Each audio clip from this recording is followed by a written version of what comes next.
You're watching NFL Daily, and this is Rumble After Hours. If you haven't already, please go ahead and give us a follow on Rumble at rumble.com/NFL Daily. The show that I'm going to be talking about here right now are trades that should happen in 2022. So what I try to do here is predict 5 blockbuster trades, 5 trades that are just pretty mind-blowing around 5 players that have had some trade rumors around them. And this is not an easy show to do because you're just trying to just pick players out and find good destinations. But you know what?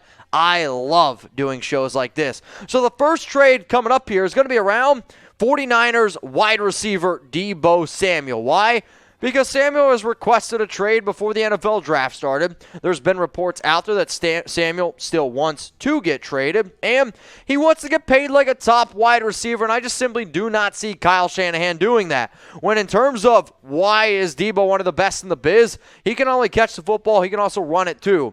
He had 77 grabs last season for the 49ers, 1,405 yards, 6 touchdowns. He did carry the ball 59 times, became the first wide receiver to have 8 rushing touchdowns. I do not believe that he continues or wants to continue to do that. However, I do believe he is one of the best in the biz. So who's a team that could pay him, and who's a team that I believe needs a true number 1 wide receiver as it stands right now? I'm going to go with the Atlanta Falcons. But Mitch, wait a minute. The Falcons, they just went ahead, they drafted Drake London. You're right. But you know what? Drake London, Kyle Pitts, Deebo Samuel, that makes that team very competitive. And then you don't have to worry about the whole issue with everything going on with Calvin Ridley. So here's the deal that I got going down. The Falcons, they receive Deebo Samuel.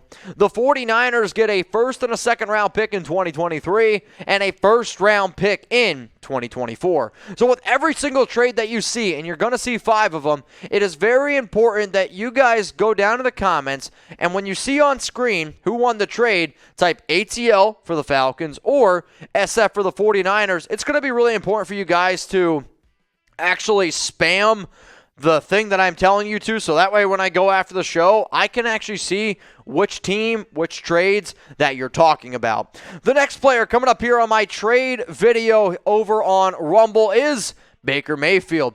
Baker Mayfield wants to be dealt, and I don't blame him whatsoever because the Cleveland Browns, they went ahead and they traded for Deshaun Watson. Is Deshaun Watson better than Baker Mayfield? Of course he is. But here's the issue with Baker. The new team would have to take on $18.86 million. It's why that you shouldn't do 5th-year options before you even start the 4th year. But I'm not going to get into that. I do think Baker could be a solid backup quarterback. The issue is Baker probably doesn't want to be a backup quarterback. And there's not many NFL teams out there that want to pay a backup $18.86 million.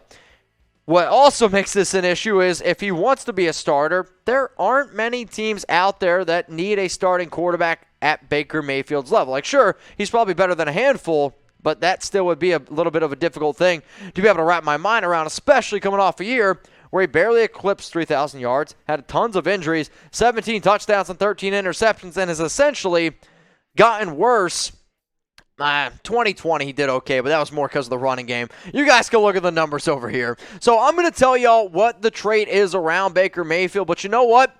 One of my goals that I have set here is I want to get NFL Daily on Rumble to 4,000 Rumble followers. Dude, we are 80 away, so if you like the content we provide here at Chat Sports, all I ask you to do is take a second out of your day, go to that link that you see below, rumble.com/NFL Daily, and go ahead and give us a follow. We'd greatly appreciate it. All right, trade number 2 here is the Texans. They're going to go ahead. They get Baker Mayfield. He's going to compete with Davis Mills to be the starting quarterback. The Browns receive a 6th-round pick in 2023. But, Mitch, quarterbacks usually go for more. You're right. However, when you got to pay a quarterback like Baker Mayfield $18.86 million, I think this is an okay thing to do. So who ends up winning the deal here? Do you believe it's the Houston Texans? Go ahead and type HOU. Do you think it's the Cleveland Browns? They end up, getting a pick. They don't have to pay any of the money. Go ahead and type CLE. If you thought Baker Mayfield was going to be the only quarterback on today's show, y'all are tripping. We're going to be talking about Jimmy G, 2 49ers players. Wow, crazy.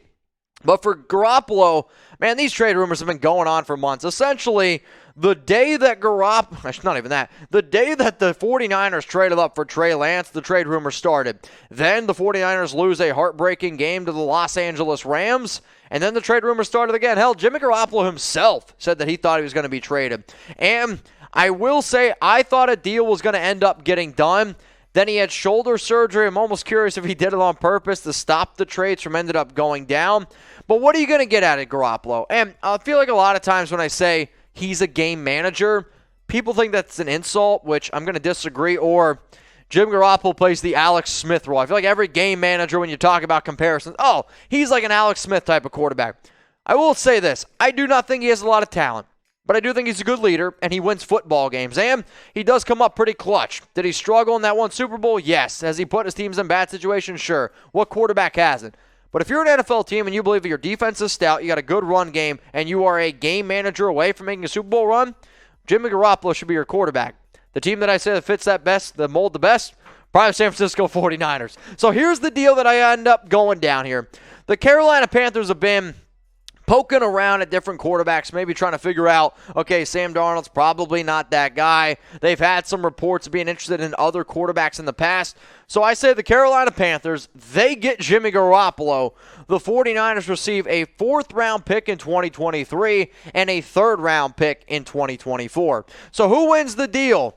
Type 49ers, or I want you to go ahead and type Panthers down in the comments section. I should also mention, because I'm already going to see it down in there, there's going to be a lot of people that think, oh, Mitch, you're doing these trades. I did these trades fair for both sides. I didn't pick favorites. I thought that all these trades were fair for both sides. Now, if you love NFL, if you love all NFL content, then we are your one-stop shop here at Chat Sports. So if you could, go down to that link that you see below, youtube.com/chatsportstv. It is available for you all in the comments and in the description of today's video. Hit that sub button. And if you want to get more people here, take the link, send it to some friends, and also tell your friends to turn on the notifications. There is a bell that literally looks like the bell right here. You click that, you click all. That way, every single time we drop a video, pops up on your phone, and then you don't miss anything. Let's go to the next player here, and it is Kareem Hunt. So 2 49ers, 2 Browns players.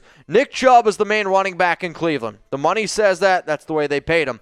I was also very impressed from what I saw from Dearness Johnson last year. I think he can be a solid RB3, and if you're able to move on from Kareem Hunt, you trade him, you save $6.25 million. Johnson's good enough to be an RB2. So some of the numbers here around Hunt. Had 100 touches last season, 386 rushing yards, 5 rushing touchdowns, and he also had 174 receiving yards. I believe that Hunt can be a do-it-all back. He can run between the tackles, he can catch the football, and he should go to a team that might be put in a pinch in terms of, okay, something happened to our main running back. Now we have to go ahead and get another. That team that comes to my mind, it's the New Orleans Saints. And I'm not saying that the Saints make the deal right now, but the video is trades that could happen before the season starts. If Alvin Kamara gets hit with a 4, 5, 6 game suspension, whatever it ends up being, New Orleans is going to be in a situation like, crap, we might have to figure something out here. Not that we don't like Mark Ingram, but can we trust him to lead the pack for 4 to 6 games? I'm not 100% sure you can. Can you trust Kareem Hunt? I think you could. And with this offense, Kareem Hunt, Alvin Kamara, you could do a lot of things with that. So the Saints, they get Kareem Hunt. The Cleveland Browns, they get a 5th-round pick in 2023, taking on his entire contract at $6.25 million. So out of these two teams here, you got the Saints, you got the Browns. Who wins the 4th trade idea? I'm going to be looking down in the comments. I know Raider Nation's probably going to be very interested to see this one. What about Travon Mullen? There's been reports out there, and I can 100% confirm them, that the Raiders are interested in James Bradberry. On top of that interest, Las Vegas signed Anthony Averett this offseason, who I've been told that they like. And when you sign somebody to $4.5 million, that's double Travon Mullen's contract as it stands right now. Las Vegas also traded for Rocky Sin. One of the biggest needs for this organization was being able to build that secondary. Does getting rid of Travon help you build the secondary? No. But if you're not confident in Mullen being a reliable player, it makes sense to me. He missed 12 games last season. He injured his toe in Week 4 Monday Night Football up against the Los Angeles Chargers all the way back on October 4th. He just had toe surgery on May 3rd. It was told it was a cleanup, but that still is a little bit concerning. So if you're a team that's like, you know what, we're going to try to go on and get a player who was drafted in round 2. We can get him for cheap right now because we have a need for cornerback. Then you go ahead and do it. When I think of a team like that, I could see a team that gets a little bit of ballsiness here. They don't have a lot of money. So the New York Giants, they go ahead. They try to make a deal for Travon Mullen. The Raiders receive a 5th. I could even see them accepting a 6th round pick for Travon. So out of these teams right here, I'm trying to be like, okay, here's your James Bradberry replacement at a much cheaper value deal. It'd be $2.54 million for Mullen. And if he's healthy, that's a very good deal for a good cornerback. So who won the trade? Type LV for the Las Vegas Raiders, or I want you to go ahead and type NYG down there in the comments for the New York Giants. So LV for the Raiders or NYG for the New York Giants. So now what I'm going to do, y'all, is I'm going to circle through all these trades, and what you guys are going to see here is this. Trade idea 1, trade idea 2. So out of the deals that you see end up on screen, I just want you to tell me which deal you like the most. Was it the second trade? Cool. Maybe it was the third one featuring Jimmy Garoppolo. I do think a creative one is this one here that maybe a lot of people won't come up with. And then the final one here, Travon Mullen and the Raiders. So 5 trades. Let me know. 1, 2, 3, 4, or 5. Which one out of those 5 was your favorite?